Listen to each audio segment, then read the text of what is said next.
Hello दोस्तों, जैसा कि हम लोग पिछले वीडियो में class 10th internet model paper के सेट नंबर 5 मैथ में ऑब्जेक्टिव क्वेश्चन पढ़ रहे थे और उसमें हम 1 से लेके 52 तक क्वेश्चन बना दिए हैं। और आज हम लोग स्टार्ट करेंगे 53 से क्वेश्चन बनाने के लिए। तो देखिए, हम लोग एक सेट 2 और सेट 3 सेट 4 और सेट 5 सभी क्वेश्चन मैंने आज सेट 5 बता देंगे तो सभी क्वेश्चन हम लोग बना लेंगे। और हाँ, सेट 4 में जो कुछ क्वेश्चन बच गया है ऑब्जेक्टिव क्वेश्चन में, तो देखिए हम आप लोग के डिमांड पर वीडियो बनाए थे कि आप लोग बार बार कमेंट में बोल रहे थे कि सेट 5 का बना दीजिए, इसलिए हम सेट 5 के बनाए। ठीक है, तो सेट 4 में कुछ क्वेश्चन बचा हुआ है, ज़्यादा नहीं है, कुछ क्वेश्चन बच गया है। आप अपना ही से खुद से बनाने का प्रयास कीजिएगा। अगर नहीं बने तो कमेंट में आकर लिख दीजिएगा कि हमसे नहीं बनेगा, हम उसका वीडियो जल्दी ही आपके सामने लेकर आएंगे। और हाँ, दूसरी बात कि इसके बाद जैसे ही हम लोग ऑब्जेक्टिव पढ़ लेंगे, आज समाप्त हो जाएगा, इसके पढ़ने के बाद हम लोग तुरंत 2 नंबर वाला और 5 नंबर वाला बहुत ही जल्द हम अपने चैनल पर अपलोड करेंगे। आप लोग थोड़ा सब्र रखिएगा। तो जैसा कि क्वेश्चन नंबर 53 आपके सामने दिखाई दे रहा होगा, क्वेश्चन में है कि यदि h ऊंचाई तथा r त्रिज्या वाले एक ठोस बेलन के वक्र पृष्ठीय क्षेत्रफल कुल पृष्ठीय क्षेत्रफल का 1/3 है। वक्र क्षेत्रफल का मतलब वक्र पृष्ठीय क्षेत्रफल। तो देखिए, जैसे बोल रहा है उसी हम करेंगे। जो वक्र पृष्ठीय क्षेत्रफल है ना, वक्र पृष्ठीय क्षेत्रफल वो जो है वो कुल पृष्ठीय क्षेत्रफल का 1/3 है। 1/3 का मतलब 1/3। ठीक, किसका? वक्र पृष्ठीय क्षेत्रफल कुल पृष्ठीय क्षेत्रफल का 1/3 है। किस में है? बेलन में है। ठीक है, बेलन। ठीक है, इना की शंकु के मत बैठा दीजिएगा। तो बताइए कि बेलन के वक्र पृष्ठीय क्षेत्रफल क्या होता है? तो होता है 2πrh। ठीक है, क्या होता है? 2πrh। अब बराबर कुल पृष्ठीय क्षेत्रफल बेलन में क्या होता है? कुल पृष्ठीय क्षेत्रफल 2πr into r plus h। 1/3 कहाँ से आया है? 1/3 दिया है तो 1/3। ठीक, ये फार्मूला दोनों बैठा दिए हैं। अब देखिएगा, 2πr से 2πr ये वाला कट जाएगा, बचेगा इधर क्या? h बचेगा। इधर का बचेगा r प्लस h बचेगा, गुणा में 1/3 बचेगा। अब देखिए, h भाग यहाँ से 3 भागा में है ना, इधर आएगा तो काम हो जाएगा गुणा में, तो 3 में h से गुणा कर दिए तो 3h हो गया। इधर का बचेगा r प्लस h। अब h वाले को एक तरफ कर दीजिए, तो h वाला ये वाला है, तो यहाँ इधर ले आ दिए तो 3h प्लस में है तो माइनस में अब बराबर r। तो 2 h बचेगा ना, 2 h अब बराबर बचेगा r। इसलिए अगर h का मान निकालेंगे तो कहेंगे r/2। देखिए, यही आंसर होगा आपका। अब कहिएगा तो आंसर में नहीं दिया है, तो आंसर में नहीं दिया है तो भैया इसे लिख दिया है कि h बराबर 1/2r। चाहे 1/2r लिखिए, चाहे r/2 लिखिए। देखिए, r में 1 से गुणा करेंगे तो r/2 नहीं हो जाएगा। अगला क्वेश्चन में है कि 12 सेंटीमीटर व्यास के एक गोले द्वारा विस्थापित हवा का आयतन ज्ञात कीजिए। ठीक, हवा का आयतन ज्ञात करना है। ठीक, तो यानी गोले द्वारा विस्थापित ना। तो बताइए कि गोला का आयतन क्या होता है? पहले व्यास कितना दे दिया हुआ है? d का मान दे दिया है 12 सेंटीमीटर। तो देखिए, जो त्रिज्या होता है व्यास का आधा होता है, तो जब व्यास 12 है तो त्रिज्या कितना हो जाएगा? 2 से भागा दे देंगे 6, यानी कि 6 सेंटीमीटर त्रिज्या हो गया। गोले का आयतन चाहे हवा का आयतन, गोले द्वारा विस्थापित हवा का आयतन, तो जितना गोला का आयतन होगा उतना ही ना हवा का आयतन होगा। तो गोले का आयतन, तो गोले का आयतन, गोला का आयतन बताइए क्या होता है? फार्मूला वो होता है 4/3 πr3। ठीक, तो 4/3 पाई का मान 22/7 हो जाएगा। ठीक, r का मान हो जाएगा कितना? 6 × 6 3 बार। ठीक है, यहाँ से देखिए भैया, पाई का मान नहीं बैठाया, आप भी मत बैठाइए, छोड़ दीजिए पाई। ऑप्शन के अनुसार हमको चलना है। 2 नंबर के क्वेश्चन नहीं है कि हमको आंसर इसका पता नहीं है, आंसर कुछ भी आ जाए तो ऑप्शन में पाई छोड़ दिया है, पाई छोड़ दीजिए। 3 से कटा दीजिए, 3 दूनी की 6 गुणा कर दीजिए। 6 × 6 36 दूनी 72, 72 में 4 से करेंगे 4 दूनी 8, 7 28, 288 पाई हो जाएगा आंसर। तो देखिए 288 पाई दिया हुआ है ऑप्शन नंबर डी में।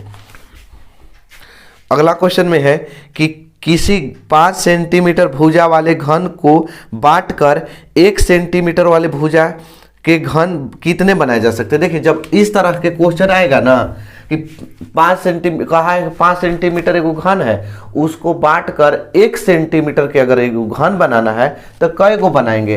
तो यहाँ घनों की संख्या, एक ट्रिक होता है, एक ट्रिक बता रहे हैं, ट्रिक ऐसा काट कर छांट कर कहेगा तो इस तरह से बनाना है, माने 2 नंबर के नहीं 1 नंबर में।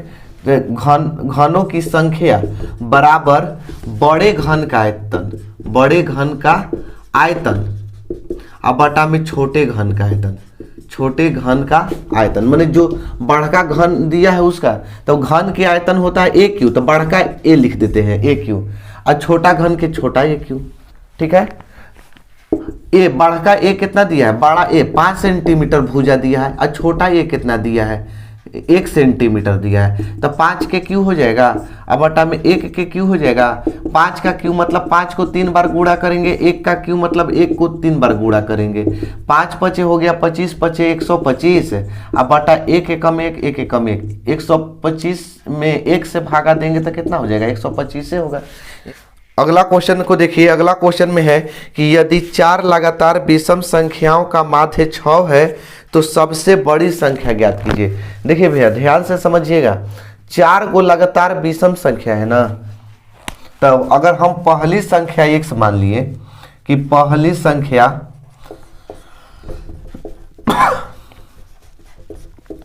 x मान लिए, तो दूसरी कितना हो जाएगा, सेकेंड नंबर, सेकेंड कितना हो जाएगा x प्लस कितना हो जाएगा 2 हो जाएगा। तीसरी कितना हो जाएगा, थर्ड x प्लस 4 हो जाएगा। चौथा कितना हो जाएगा, फोर्थ x प्लस 6 होगा।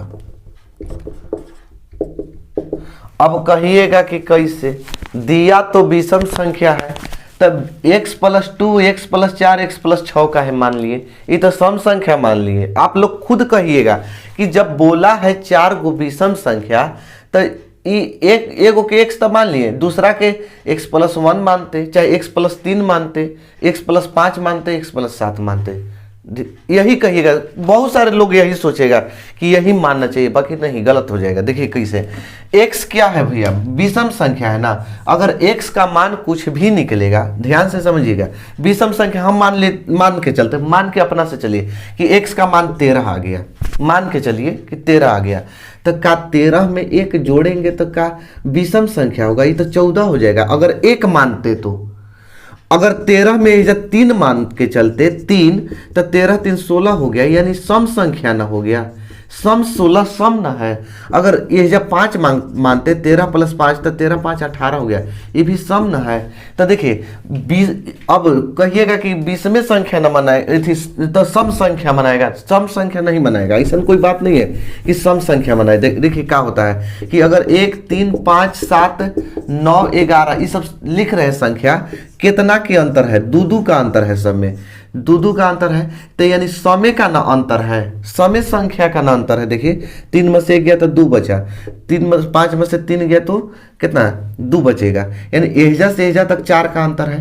तो यानी हम क्या किए कि एगो की विषम मानिए चाहे सम मानिए, आपको जो अंतर दिया है उसी के अनुसार से आपको मानना पड़ेगा। तो x मान लिए तो दूसरा x प्लस 2, तीसरा x प्लस 4, चौथा हो जाएगा x प्लस 6। ठीक है, समझ में आ गया होगा आपको। तो 4 को विषम संख्या मान ली, ये सब विषम संख्या, ये सब क्या है विषम संख्या। देखिए 1 नंबर में दिया है ना, तो हम 1 नंबर जैसा ही बना रहे हैं, आप लोग के लंबा नहीं बनाएंगे।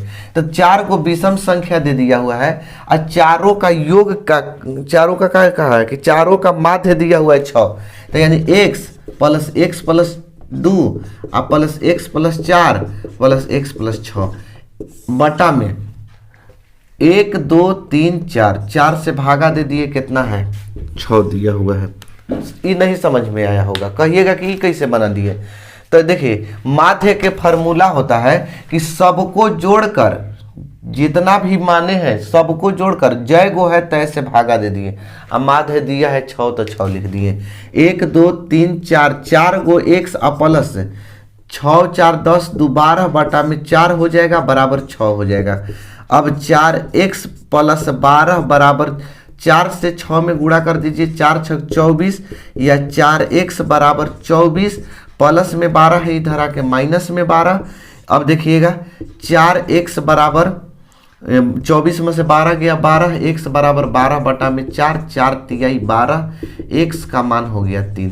x विषम संख्या निकल गया 3। जब x क्या है, पहली संख्या है ना, इसमें हमको क्या पूछा है कि सबसे बड़ी संख्या ज्ञात करना है।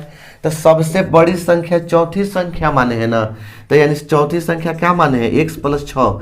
x का मान कितना 3, 3 अब प्लस 6, 6 3 कितना हो जाएगा 9 आंसर। अगला क्वेश्चन में है कि 6 4 3 6 4 3 4 6 5 तथा x का बहुलक हो सकता है। देखिए यानी इतना नंबर दिया, इसमें सबसे ज्यादा कौन है, तो यहाँ आपको दिखाई दे रहा होगा कि 4 भी 3 गो है और 6 गो भी 3 गो है, तो इसका 4 और 6 दोनों हो सकता है आंसर। अगला क्वेश्चन में है कि 3 सही सिक्के उछाले जाते हैं, कम से कम 2 हेड आने की प्रायिकता। ध्यान से समझिएगा, 2 हेड बोला है ना, तो 3 गो सिक्का उछाला जाता है। तो भैया बताइए कि अगर 2 गो सिक्का अगर हम लेके चले तो एगो में हेड टेल होता है, एगो में हेड टेल होता है। सिक्का में क्या होता है, एक दिन हेड होता है या एक दिन टेल होता है। दूसरों को सिक्का लेंगे तो क्या एक दिन हेड होगा एक दिन टेल होगा। तो अगर हम 2 गो सिक्का उछाले तो हमारे पास कई गो परिणाम आ सकता है, मैंने 2 गो सिक्का लेके उछाले तो क्या क्या आ सकता है। तो पहला स्थिति में हेड हेड आ सकता है। कहिएगा कि दोनों पर, या तो दोनों पर हेड आ सकता है, या तो पहिलका पर हेड और दूसरा पर टेल आ सकता है। ठीक, पहला पर हेड और दूसरा पर टेल भी आ सकता है, या ये भी तो हो सकता है कि पहला पर टेल आए दूसरा पर हेड आ जाए, या तो ये भी हो सकता है ना कि पहला पर टेल आ जाए दूसरों पर टेल आ जाए। 4 गो कंडीशन हो सकता है, 5वां कंडीशन कुछ नहीं हो सकता। कितना कहता है कि ऑडी रह गया, ठीक है, ऑडी नहीं रहेगा। ऑडी कौन कंडीशन में होता है, जब गीला माटी हो तो धंस जाता है, ओकर भी कहेगा कि ना इधर के ना उधर के। ठीक, या तो हेड हेड आ सकता है, या तो हेड टेल आ सकता है, या तो टेल हेड आ सकता है, या तो टेल टेल आ सकता है। यही 4 कंडीशन आ सकता है। कै गो सिक्का उछालने पर, 2 गो सिक्का उछालने पर। बाकी तीसरा भी तो सिक्का है, हमको 3 गो सिक्का उछालना है ना, तो तीसरा का भी सिक्का में तो हेड टेल होगा। बताइए, तीसरा में भी तो हेड टेल होगा। पहले हम क्या कर रहे हैं कि हेड का गुणा सब में कर दे रहे हैं, पहले हेड का गुणा इसमें, तो यानी 3 गो जब सिक्का उछाले तो ई कंडीशन ई बन सकता है कि तीनों पर हेड आ जाए, तीनों पर हेड आ जाए, तीनों सिक्का पर हेड आ जाए। या तो ये भी हो सकता है कि हेड टेल हेड आ जाए, हेड टेल हेड, यानी कि पहला पर हेड दूसरा पर टेल तीसरा पर हेड आ जाए। या तो ये भी कंडीशन हो सकता है tail head head, tail head head. चौथा कंडीशन क्या हो सकता है कि टेल टेल हेड हो सकता है, टेल टेल हेड। ठीक, या ये भी हो सकता है कि हेड हेड टेल हो सकता है, हेड हेड टेल। ठीक, देखिए गुणा कर दे रहे हैं, head head tail, head tail tail, head tail tail. फिर या तो ये भी कंडीशन हो सकता है कि टेल हेड टेल आ सकता है, टेल हेड टेल। या तो ये भी कंडीशन हो सकता है कि टेल टेल टेल आ सकता है, तीनों पर टेल टेल टेल।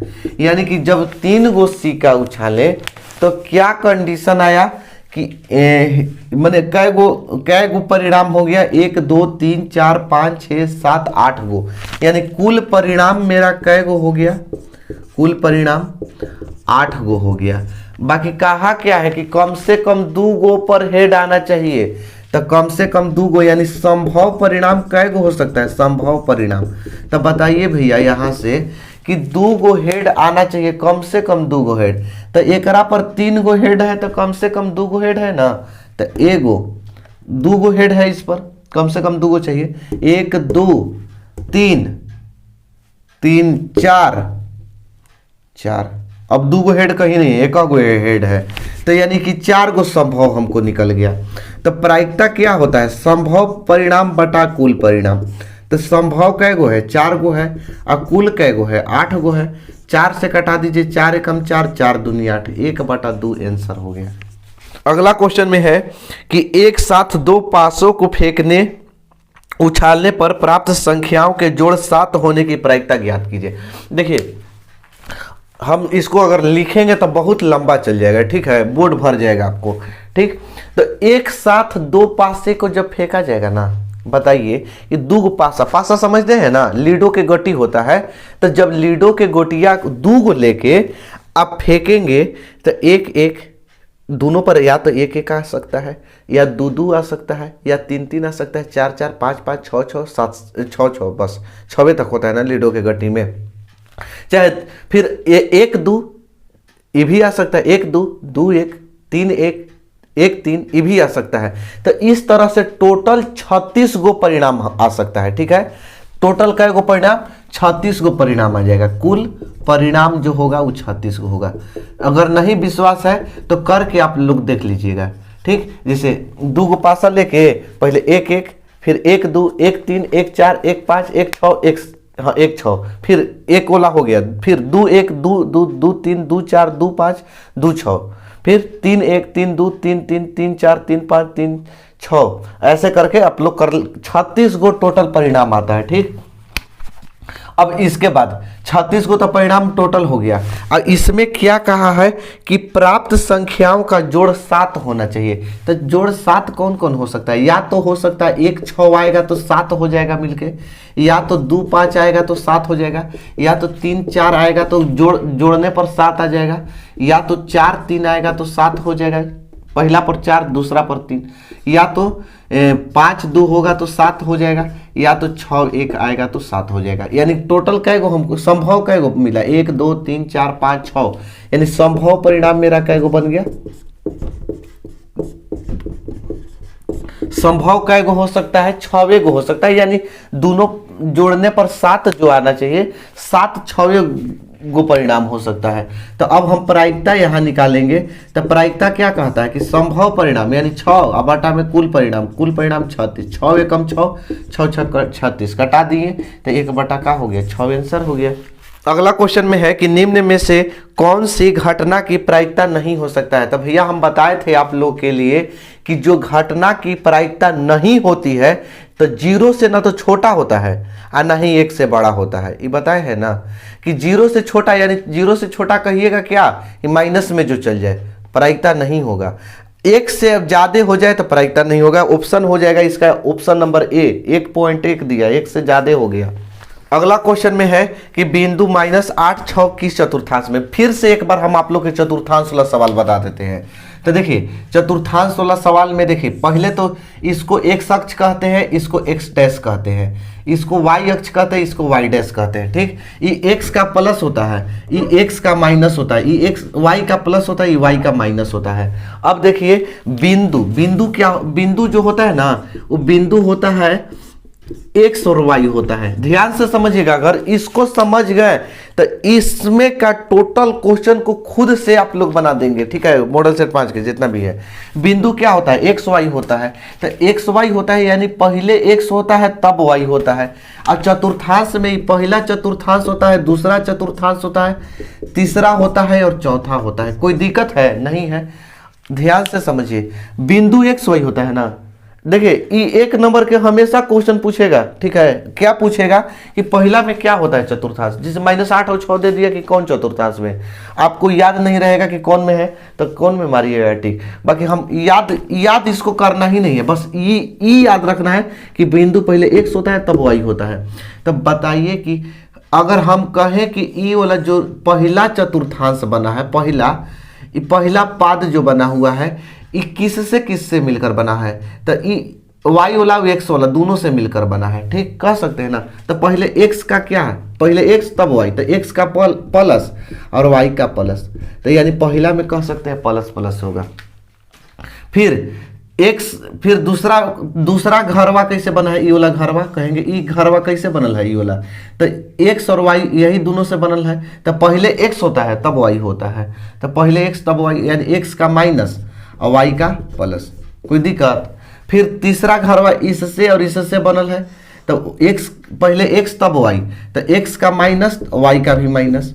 इसका घरवा कैसे बनल है? इससे और इससे बनल है, तो x का प्लस y का माइनस। अब ये वाला जब ऐसे अगर आपको समझ में आ गया तो आप कभी भी नहीं भूलिएगा, ठीक है। तो यहाँ से समझिए, ये समझ गए होंगे तो इसमें का क्वेश्चन बन जाएगा। दूसरी बात कि x को याद रखिएगा हमेशा कि x को भुज कहते हैं, यहाँ लिख देते हैं, x को भुज कहते हैं और y को कोटि कहते हैं, ठीक। ये भुलाने वाला चीज नहीं है, ये सब भुलाइएगा मत। x को भुज कहते हैं, y को कोटि, बाकी भुलवाने वाला क्वेश्चन पूछता है, भुलाइएगा तो भुला जाइएगा, ठीक है, भुलाना नहीं है। x को भुज कहते हैं, y को कोटि कहते हैं।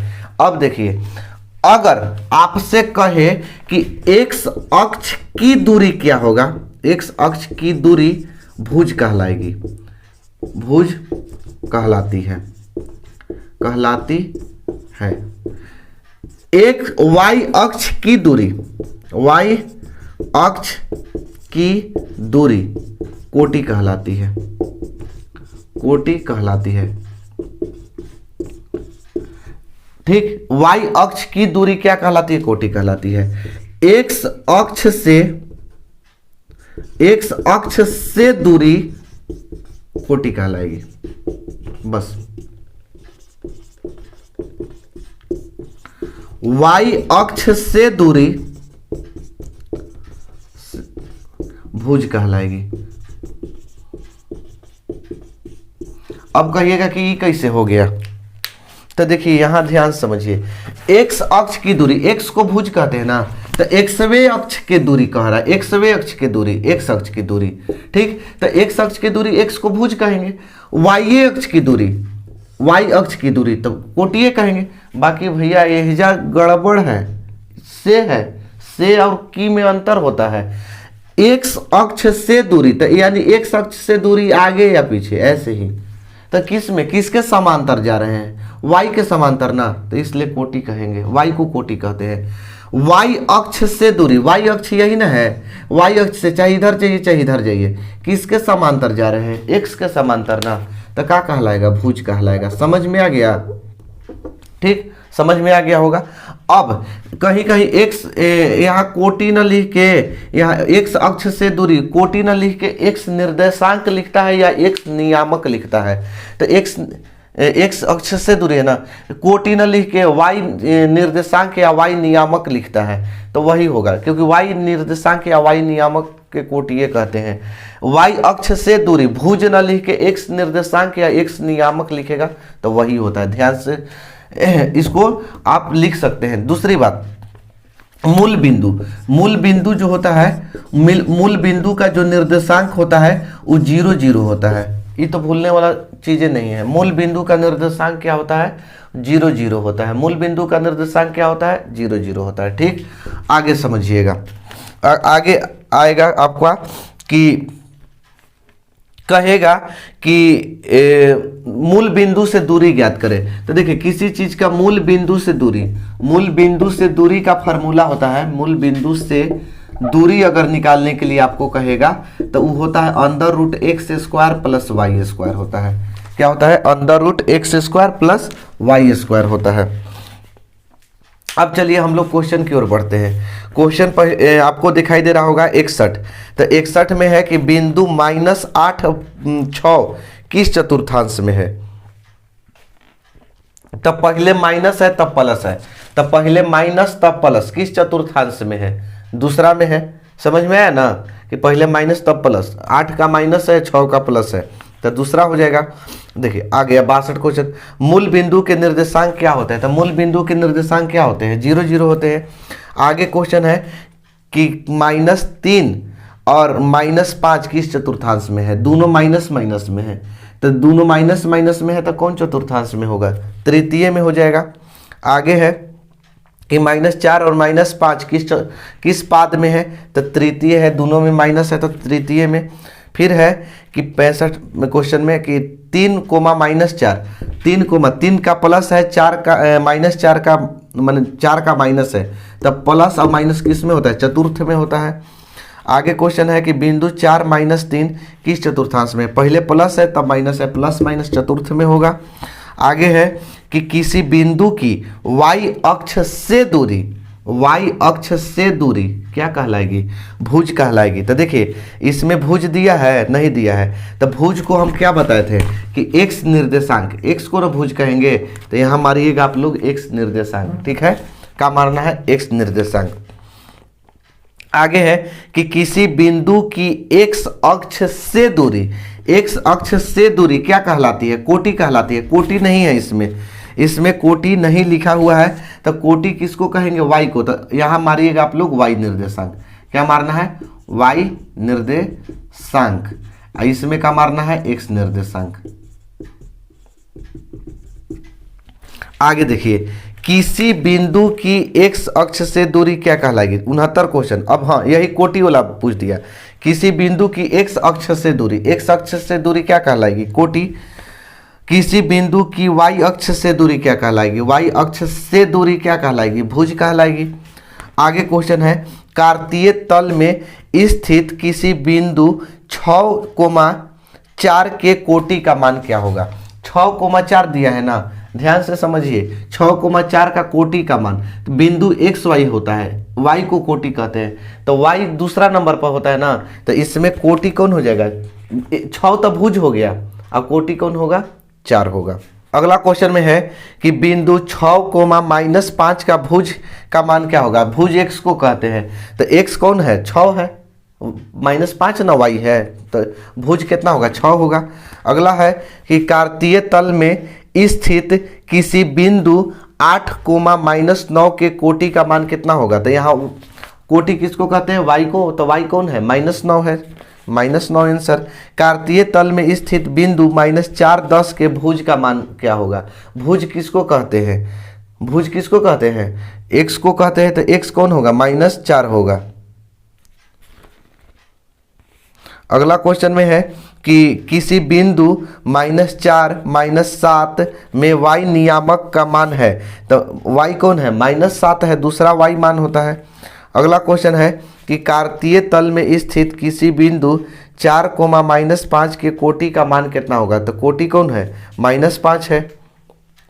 अगला क्वेश्चन में है कि y अक्ष पर स्थित किसी बिंदु का x नियामक होता है। हाँ, किसी y अक्ष पर स्थित किसी बिंदु का x नियामक क्या होगा? यही क्वेश्चन है ना।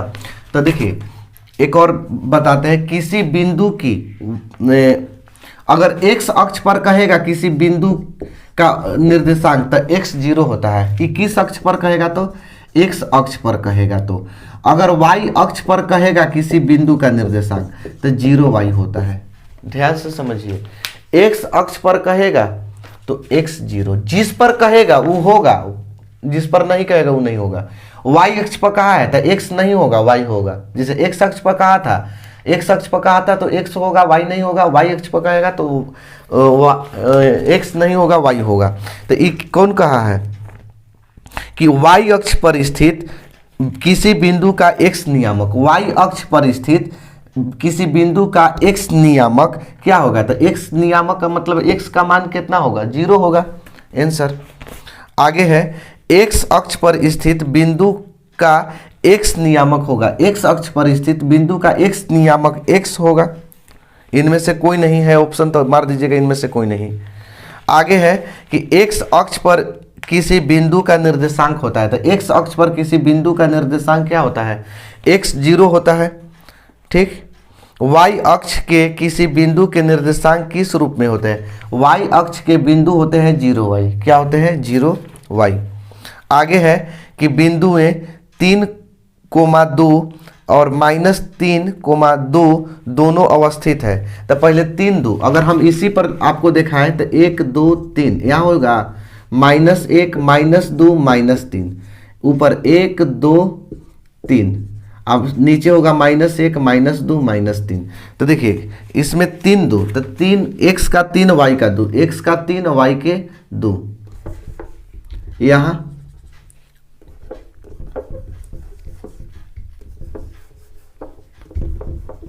और फिर है -3 2, x का -3 और y का 2।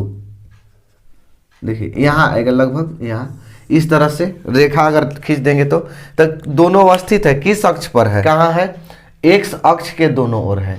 किसके दोनों ओर है? एक्स अक्ष के दोनों ओर। आगे क्वेश्चन में है कि 1,5 किस चतुर्थांश में है? तब 1,5 प्लस प्लस इसमें होता है, पहला में पहला आंसर हो गया। अगला है कि यदि किसी बिंदु P के निर्देशांक 2, 5 हो तो 5 को क्या कहेंगे? तो 5 क्या है? कोटि है। 5 क्या है? कोटि, P का कोटि होगा। अगला क्वेश्चन में है कि यदि किसी बिंदु P के निर्देशांक 1, 2 हो तो 1 को कहेंगे, तो 1 को क्या कहेंगे? x नियामक कहेंगे चाहे भुज कहेंगे, ठीक? क्या कहेंगे? x नियामक। फिर अगला क्वेश्चन है कि y अक्ष से बिंदु 3, 5 की दूरी होगा, ठीक? तो y अक्ष से किसी बिंदु 3, 5 की दूरी पूछा है ना, तो y अक्ष से दूरी क्या होता है? भुज होता है। तो कितना हो जाएगा? 3 के स्क्वायर प्लस 5 के स्क्वायर।